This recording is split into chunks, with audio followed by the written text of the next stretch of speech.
Assalamu alaikum. Welcome to the English Corner. I hope so you're all doing good. So as you know, this is series of para words. So the first para word of this video is read and read. पहले read का मतलब है पढ़ना. I read this book. और दूसरे read REED read का मतलब है किसी किस्म का पौधा या घास. Reed need a lot of moisture. यानी कि इस घास को मॉइस्चराइजेशन की ज़रूरत है. यस, पढ़ने की हमें बहुत ज़रूरत है. Second para word is cheap and cheap. पहले चीप का मतलब है SHEAP का मतलब सस्ता, और दूसरा चीप है चिचहाना. Word is चीपिंग.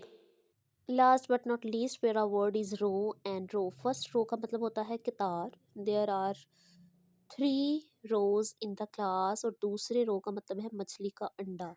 People like salmon roe. So it's very very very easy para word. I hope so you understood.